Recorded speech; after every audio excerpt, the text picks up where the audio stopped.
Boker Tov, alors Bezrat Hashem, voilà, d'ici de Ouman, côté du Kever de Rabbeinu, Bezrat Hashem.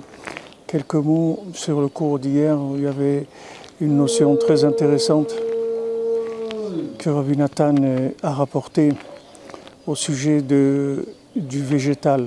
C'est-à-dire qu'il a dit que le végétal, dans les éléments du monde, il y a le minéral, le végétal, l'animal et l'humain. Il a dit que le végétal, c'était le point central qui rassemblait tout. Parce que l'animal et l'humain, ils mangent du végétal. Et la terre, elle produit le végétal. Donc le végétal, c'est celui qui a le rapport vraiment avec tout ce qu'il y a dans le monde, tout ce qu'il y a dans la création. Et la nourriture de l'homme, elle va venir principalement du végétal, puisque le pain qui provient du végétal, c'est la nourriture principale de l'homme. Donc dans le végétal, il va se trouver des âmes qui sont les massés, des âmes les plus élevées qui se trouvent dans le végétal. Parce que la transformation de la terre au végétal, c'est ce qu'il y a de plus extraordinaire dans le monde. C'est-à-dire on voit l'animal, il enfante un animal, l'homme, il donne un homme. Mais la terre, elle donne du végétal, quelque chose qui est complètement différent de ce qu'elle est apparemment. Donc dans le végétal, on a la possibilité d'avoir un rapport, c'est un pont avec tous les autres éléments. Donc c'est là où il va y avoir le point de passage principal de tous les éléments de Kedusha, de toutes les âmes qui vont avoir leur élévation. Alors on voit que quand on parle du pain, on parle de la femme vertueuse. On dit que Shetraïl, mais Mechak Tavelachma, elle amène son pain de loin. Et on dit aussi dans le Shetraïl, on dit Vatakom Beod Laïla, Vatiten Teref Leveta, elle se lève quand il fait encore nuit, elle donne à manger du pain à sa maison. On dit aussi que la parnassa de l'homme, elle est pour sa femme, c'est-à-dire que toute la parnassa de l'homme, ça dépend de sa femme. En fait, pourquoi ça tourne autour de ce principe féminin? C'est-à-dire, on voit la femme, elle amène son pain de loin. Qu'est-ce que ça veut dire que la femme, elle amène son pain de loin? C'est l'homme qui amène la parnassa, c'est pas la femme. Qu'est-ce que ça veut dire que la femme, elle amène son pain de loin? C'est-à-dire, la femme, pour l'homme, c'est elle qui va faire le pont pour faire passer les éléments des mondes inférieurs, c'est-à-dire de la terre et du végétal et de l'animal vers l'humain.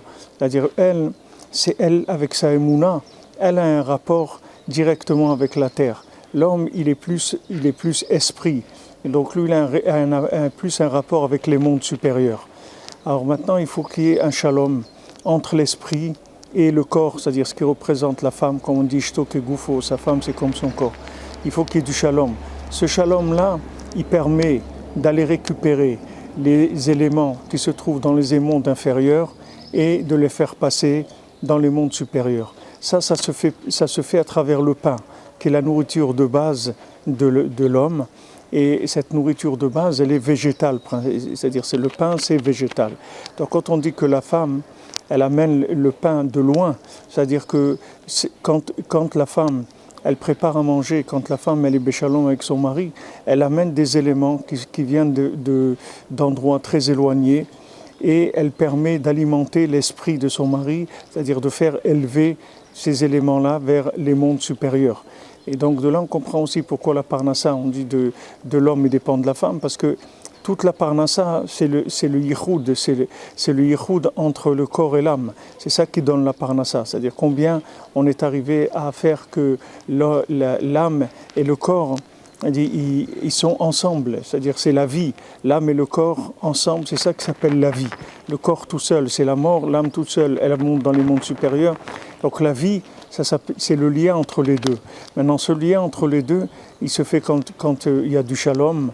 Donc maintenant, quand on dit que la parnassa de l'homme, elle vient de la femme, c'est-à-dire que maintenant, toute la raison pourquoi on va donner parnassa à l'homme, c'est pour que sa femme, elle puisse puiser dans les mondes inférieurs, avec sa émouna, des éléments de Kedusha, des neshamot, des âmes qui se trouvent dans les mondes inférieurs.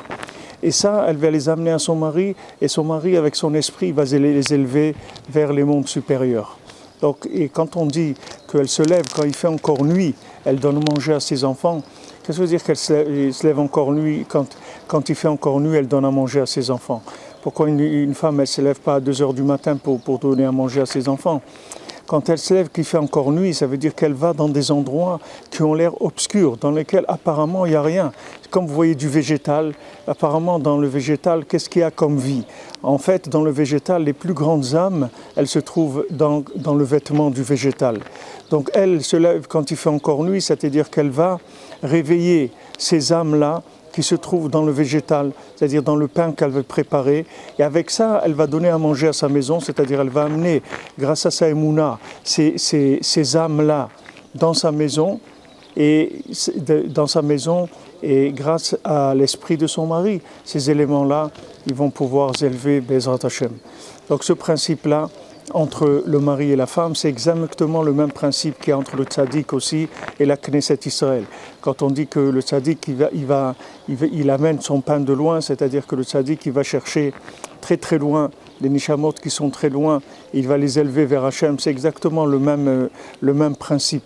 Comme le tzaddik il représente, comme pour Kavichol, si on peut dire ça, c'est comme la femme d'Hachem, c'est-à-dire par rapport à Hachem, c'est comme la femme, c'est lui qui permet de réélever tous les éléments du monde vers Akadosh Baruch Hu. Be'atzlacha, bonne journée.